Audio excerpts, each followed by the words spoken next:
삼국지의 1라운드 보스, 그리고 막장 폭군이자 악인의 대명사, 바로 동탁이죠. 그것도 아주 전형적인 대마왕형 빌런이라 삼국지를 창작물로 만들 때 아주 편리하게 쓰이는 캐릭터입니다. 초반에 딱 이런 악랄한 대마왕형 빌런이 위치해 있으니까 이에 대항하는 수많은 영웅모걸들의 서사시를 만들어내기가 수월해요. 물론 동탁이 실제로도 폭정과 악행을 꽤 저지르긴 했습니다. 그렇게 드라마틱한 재평가가 가능한 인물은 아니에요. 하지만 저는 개인적으로 100% 악하기만 한 인물은 없다고 생각하고 처음부터 악하기만 한 인물도 없다고 생각합니다. 악한 사람이 있다면 그건 그 사람을 그렇게 만든 내부적, 외부적 요인들이 대부분 있었다는 뜻입니다. 극소수의 사패들 제외하고요. 그리고 동탁은 그렇게 악인으로 유명한데도 기괴할 정도로 부하들의 충성심이 강력했다는 특이사항이 있습니다. 사실 이 부분도 행동 메커니즘을 알고 보면 마냥 괴리가 크진 않습니다. 이번엔 동탁의 서사를 살펴보면서 그가 왜 이렇게까지 악해졌는지, 그리고 당대 사회가 동탁을 어떻게 바라봤는지를 판단해 보겠습니다. 동탁은 분명 초년기에는 이상적인 리더였어요. 그의 의협심을 증명하는 기록들이 꽤 있죠. 자신의 하나 남은 소를 잡아서 강족들에게 대접해 주었더니 강족들이 감격해서 오히려 소를 더 보내주었다. 자기가 포상으로 받은 비단 9,000피를 부하들에게 전부 나눠주었다 등등. 딱 자기 사람들, 자기 패밀리들은 굉장히 잘 챙겨주던 협집단의 리더 같은 면모를 보여줍니다. 그런데 정작 자기 상관들한테는 오만 불손했고 군대를 해산하라는 조정의 명령까지 대놓고 무시합니다. 이것 때문에 정통 애국보수였던 손견이 동탁이 오만 불손하고 윗사람을 가볍게 여긴다며 아주 개그캠했습니다. 나중에 개꼰대 장소가 노숙이 싸가지 없다고 까잖아요. 이거랑 비슷합니다. 초기에 동탁은 전형적인 강강약 약형 의협 리더였다고 봐요. 개인적으로 MBTI를 유비, 순욱, 조비, 공손창과 같은 ENFJ로 추측하고 있는데 이건 나중에 MBTI 컨텐츠도 기획하고 있으니까 그때 한번 자세히 풀어보겠습니다. 참고로 저도 ENFJ예요. 그래서 동탁의 심리에 조금 더 이입이 잘 됩니다. 나중에는 동탁이 황보숭이랑 원팀이 돼서 왕국의 반란군을 토벌하러 갔다가 황보숭이 연이어서 동탁의 의견을 기각하고 자기 의견을 강행하니까 동탁이 꽤 언짢았던 것 같아요. 그런데 하필 또 황보숭의 선택들이 다 맞아서 황보숭은 큰 공을 세웁니다. 동탁만 완전 세된 거죠. 그래서 동탁은 이때 너무 쪽팔려서 황보숭을 미워했다고 합니다. 저나 유비나 동탁 같은 엠프제들은 명예와 자존심을 목숨만큼 중요시해요.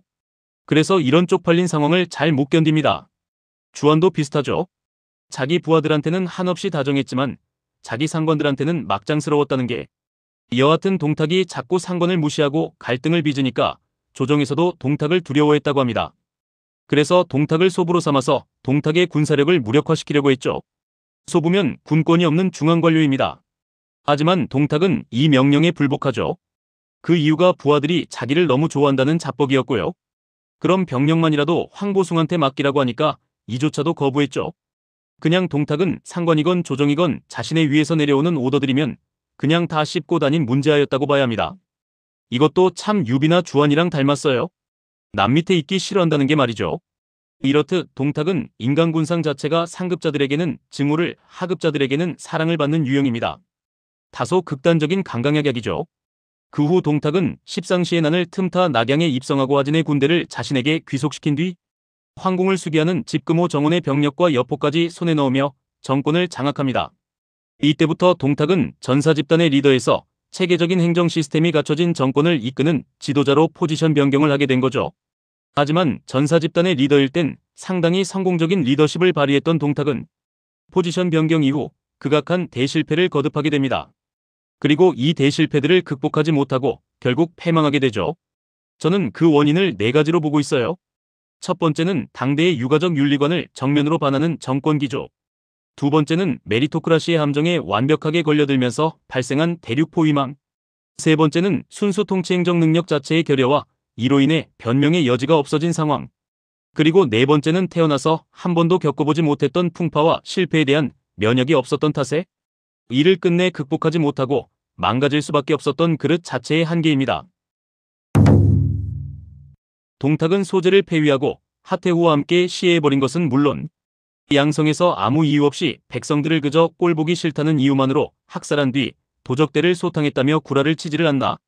궁녀와 공주들까지 붙잡아 희롱과 강간을 일삼았고 황릉을 도굴 해서 보물을 탈취하기까지 하는 등 선이라는 게 아예 존재하지 않는 막장 조직폭력배 수준의 통치를 행했습니다. 지금 열거한 폭정과 악행들이 현대 윤리관 기준으로도 당연히 막장인데 이게 당대 4대부들의 정신세계를 장악하고 있던 유가적 윤리관 기준으로도 정면으로 위배되는 짓들이었습니다. 그러니까 손견이 싸가지 없고 오만불손하다면서 동탁을 후드려 깠잖아요. 이러한 동탁에 결핍된 유가적 도덕성이 권력이라는 강력한 무기와 결합되면서 폭주한 겁니다. 그리고 당연히 이런 재앙 같은 통치는 당대 4대부들에게 굉장한 어그로를 끌었던 것이고 오부, 순유, 정태, 하옹 같은 4대부들이 동탁을 암살하려 하는 등 동탁과 4대부들의 사이는 시작부터 최악으로 꼬였었습니다. 한대의 4대부들은 요순의 신화를 미화하면서 선양을 찬미하고 황제의 권력을 약화시켜 신권 독재 정권을 염원했던 집단입니다. 그래서 위대한 업적을 쌓고 민심과 4대부들의 지지를 확보한 인물이 선양을 받고 새로운 왕조를 개창하는 것을 절대로 부정적으로 보지 않았어요. 오히려 이들의 워너비였죠. 그렇기 때문에 이런 업적을 쌓지도 못했으면서 근본도 없이 찬탈을 범하려 드는 것을 더더욱 눈뜨고 못 봤습니다. 순욱이 조조를 저버린 이유가 이거예요. 퀘스트를 완료하면 선양은 자동으로 딸려오는 보상인데 위공과 구석을 노리는 건 퀘스트를 완료하지도 못했으면서 억지로 뜯어내려는 시도였으니까요. 그런데 동탁은 이보다 더했습니다. 동탁은 정권을 잡는 능력 딱 이거 하나만 탁월했어요. 군사적으로나 정치적으로나 절대 다수의 사람들이 확실하게 찬미할 만한 업적을 쌓은 적이 전무했습니다. 그런데 이런 상황에서 유가적 윤리관을 정면으로 가위질하는 통치를 선보였으니 관념적으로 보면 사실상 동탁이 당대 4대부들에게 선빵을 날린 셈이었죠. 하지만 그렇다고 이것만으로 당대의 유력자들이 동탁에게 보인 상상 이상의 혐오감을 100% 설명하기에는 뭔가 부족해 보입니다. 아무리 그래도 최고 권력자인데 간 크게도 4대부와 지방관들이 전국 각지에서 연합해서 포위망을 형성하는 건 이런 관념적 이유 때문만이라고 보긴 어렵죠. 이들이 정말로 동탁이 사회악이니 반드시 도려내야 한다는 정의감으로 뭉친 게 아니라는 건 연의에서조차 제시되는 비판입니다. 게다가 황실 능욕과 민간인 학살, 무덤 도굴 이런 건 조조도 다 했거든요. 하지만 조조는 순욱과 갈라서기 전까지는 4대부 세력에게 그리 큰 반발을 산 적은 없었습니다. 기껏해봤자 공용의 노골적인 반대표 행사 정도였죠. 그렇다면 조조와 동탁의 차이는 어디서 갈라지는 걸까요? 사실 동탁도 이러한 4대부 세력들과의 연대가 반드시 필요하다는 건 인지하고 있었습니다. 그래서 여러 명사들에게 관직 부려주면서 포섭을 시도했었죠. 그리고 분명 동탁과의 공존을 선택하는 4대부들도 없지는 않았습니다. 우선 당시 조정의 수장이었던 원해가 동탁의 소재 폐위에 찬동하면서 동탁 정권에 협력하겠다는 시그널을 보인 바가 있습니다. 황보숭과의 갈등 역시 아들 황보견수가 동탁과 친했기 때문에 황보숭이 목숨을 건지고 이후 동탁과 무난한 관계를 유지했다고 하죠. 동탁을 그렇게 혐오하던 가푼도 어떻게든 참으면서 동탁 정권에게 충고와 간언을 자주 했었고요. 당대 가장 명망 있는 명사였던 채용은 아예 동탁이 죽었을 때 슬퍼하기까지 했습니다. 즉 어떤 이유에서건 동탁에게 호의적인 스탠스를 보이거나 아니면 불편하더라도 공존의 길을 모색한 4대부가 여럿 있었다는 거죠. 그리고 실제로 동탁은 동정심이 꽤 많았던 건지 자기 부하가 누구 살려달라고 요청하면 다 들어줬습니다. 자기가 싫어하는 사람이라고 했을지라도요. 젊은 시절부터 임엽 리더적인 카리스마를 많이 보였고 부하들이 절대적인 충성을 바쳤던 만큼 이러한 동탁의 전사집단 지도자일 때의 리더십은 어느 정도는 동탁의 유가윤리관 파괴 행위를 커버할 수 있었다고 봅니다. 그렇다면 동탁의 대실패를 설명하기 위해서는 이에 더하여 두 번째 이유를 검토해봐야 합니다. 메리토크라시. 한글로는 보통 능력주의로 번역이 되지만 엄밀히 따지면 능력점. 가장 가까운 뜻은 능력에 의한 지배입니다. 이 능력이 뛰어난 자가 정치를 해야 한다는 명제는 플라톤의 철인 정치에서 시작한 이래 아직까지도 유효하게 이어지고 있는 유서 깊은 통치론입니다. 일단 표면적으로 보면 유능한 자의 정치라는 것이 참으로 적절하고도 단순한 명제지만 메리토크라시는 세부적으로는 굉장히 많은 함정을 품고 있습니다. 일단 능력이라는 것을 무엇으로 증명해야 하는지, 어떤 기준을 능력의 잣대로 사용할 것인지부터가 애매하기 때문이죠. 현대 사회에서는 학력이 뛰어난 사람, 경력이 화려한 사람, 혹은 많은 자본을 획득한 사람을 능력이 뛰어난 인물로 인식하는 경우가 많습니다. 이른바 실적주의죠. 하지만 학력이 높다고, 경력이 많다고, 자본이 많다고 모두 능력이 뛰어나지는 않습니다. 꼭 항상 지뢰들이 나와요. 학력, 경력, 자본이라는 성취를 얻었을 때 운이라는 요소가 얼마나 작용을 한 건지, 인맥은 또 얼마나 작용을 한 건지 고려해야 할 세부적인 특성들이 너무 다양하기 때문입니다. 그러면 당대 사회에서 능력을 증명하는 잣대로 사용된 것은 무엇이었을까요? 바로 사대부 카르텔의 인정입니다. 쉽게 말해 명사평론이죠. 당대는 지금과 같이 체계화된 학력이나 경력처럼 쉽게 그 사람의 성취를 나타내는 가성비 좋은 지표를 찾기가 어려웠습니다. 지방관으로 부임해서 엄청난 치적을 쌓았다던가 하는 게 아닌 이상 대부분은 누군가의 립서비스를 통해야만 명망을 끌어올릴 수 있는 구조였죠. 그래서 명망 있는 사대부들, 명사들이 어떤 인물에게 좋은 평가를 내리는 것이 곧 그 사람의 능력을 보증하는 일종의 증명서가 된 겁니다. 그리고 이건 당대 정치, 사회의 헤게모니를 잡고 있던 명사 카르텔의 일원이 되었다는 일종의 대비식으로도 기능했죠. 조조가 태평세월의 간적, 난세의 영웅이라는 이중적인 평론을 받고도 기뻐했던 이유가 이 때문입니다. 나도 이제 이들 사이에 낄 수 있다, 이런 거죠. 하지만 동탁을 봅시다. 동탁은 명사평론이고 나발이고 아무것도 없었습니다. 그렇다고 조정의 정통성 있는 자기를 받고 정식으로 고위직에 오른 진품도 아니었고요. 또 그렇다고 군사적으로 큰 업적을 세운 것도 아니라서 확실하게 내세울 만한 경력도 딱히 없었죠. 심지어 조정에 이렇다 할 연줄도 없었습니다. 동탁의 상관이었던 장환과 장훈이 둘 다 동탁을 싫어했으면 말 다한 거죠. 즉 동탁은 당대 사회 기준으로 능력이라는 항목을 증명할 수 있는 그 어떠한 수단도 충족하지 못한 존재였습니다. 당대 사회에 적용되고 있던 메리토크라시를 완벽하게 역행하는 최초의 수권자였던 겁니다.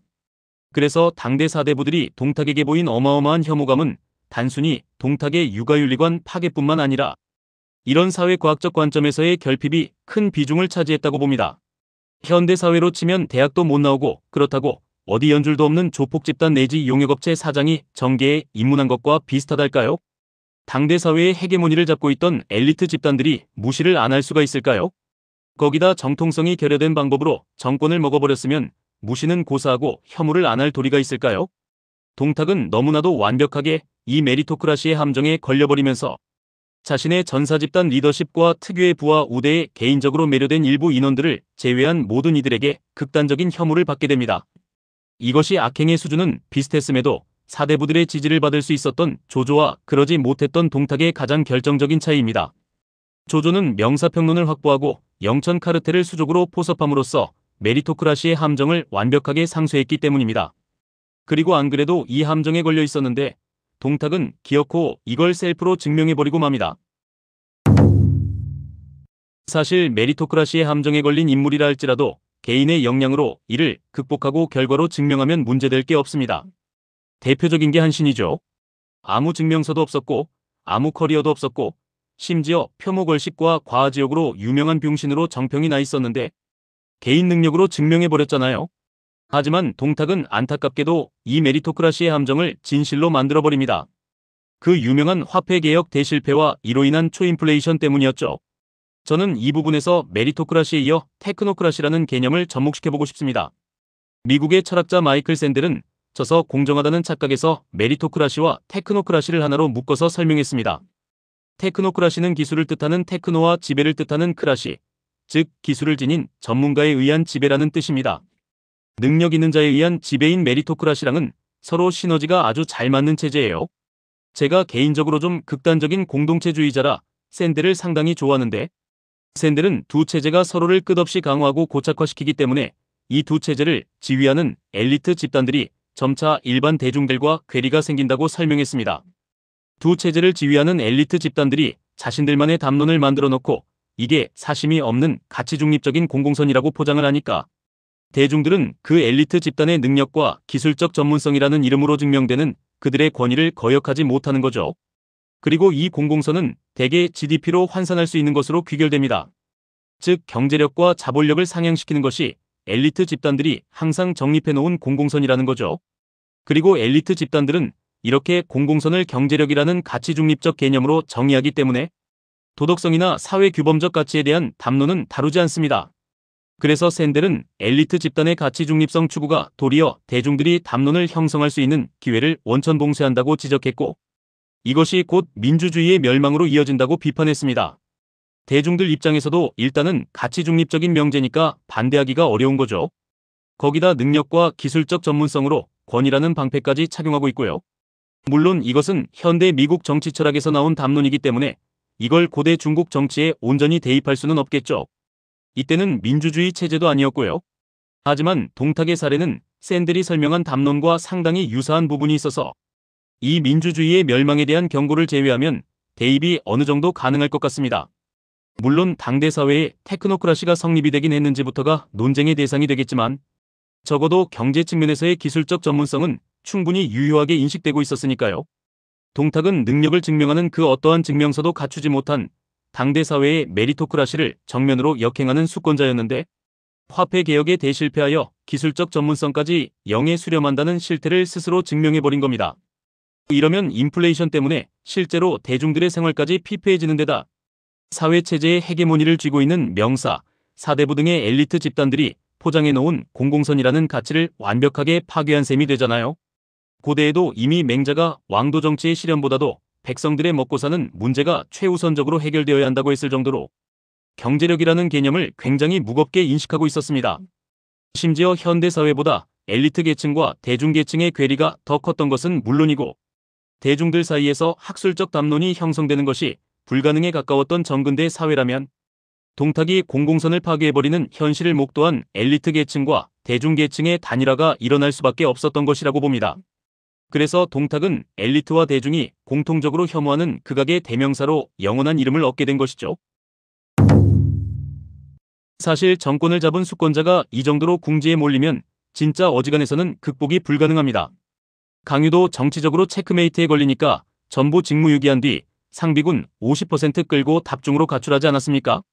거기다 동탁은 자신이 이런 사회적 헤게모니가 형성해놓은 수많은 함정들에 걸려있었다는 사실을 자각하지 못한 것 같고 오히려 자신이 포섭하려 했던 수많은 명사들이 대거 자신의 통수를 후리고 자신을 죽이려 든다는 상황에 엄청난 강박증과 정서 불안을 느낀 것 같습니다. 그래서 실제로 동탁은 장안 천도 이후로 전보다 훨씬 더 광폭해집니다. 공손찬이 역경루를 쌓고 거기서 히키코모리가 된 것처럼 동탁도 미호를 짓고 거기 눌러앉죠. 그리고 자기랑 사이가 안 좋은 상관이었던 장훈을 직접 때려 죽이기도 하고 자기 시녀랑 간통하고 있는 여포한테 극을 집어던지기도 하고 죄인들은 눈을 도려내거나 혀와 사지를 자르거나 솥에 삶아버리거나 하는 등 극단적으로 광폭하고 잔인해집니다. 동탁처럼 자기 사람들이나 자기 사람으로 만들고 싶은 남들한테 마음을 많이 쓰는 인간군상은 누군가가 통수를 후리면 그만큼 정신적 데미지가 강하게 들어옵니다. 투자를 많이 한 만큼 손실도 큰 거죠. 그래서 안 그래도 조직폭력배 수준의 행동원리를 가지고 살아가던 동탁은 창작물에서 자주 표현되는 극악한 사페 살인마처럼 더 극단적인 흑화를 겪게 된 겁니다. 어찌 보면 당연한 것이 자신의 하나 남은 소를 잡아서 강족들에게 대접해줬을 땐 오히려 더 많은 소를 보답으로 받았고 부하들에게 비단 9,000피를 뿌렸을 때도 부하들이 절대적으로 충성했었는데 정권을 잡은 이후로는 자신의 호의와 선물을 받고도 보답을 하지 않는 것은 물론 아예 배신을 때리고 자신을 죽이려 드는 사람들이 태반이었으니까요. 자신이 일평생 살아오면서 사용하던 사람을 대하는 방식이 정면으로 부정당한 셈이었습니다. 솔직히 다른 건 몰라도 원수리 후장군이라는 어마어마한 관직을 받아 처먹어 놓고도 통수를 후리고 튄 건 저 같아도 참기 어려웠을 것 같아요. 이렇게 동탁은 엄청난 멘탈 타격 때문에 진짜 의미 그대로 제정신이 아니었고 이로 인해 자신이 처해진 정치적 상황과 함정들을 파악하기는커녕 감정적으로 폭주만 하다가 삔또가 제대로 상해버린 애새끼 여포한테 끔살당하면서 비참한 최후를 맞습니다. 동탁은 분명 삼국지에서 탑급의 폭군이자 역적은 맞습니다. 통치 능력도 형편없었고요.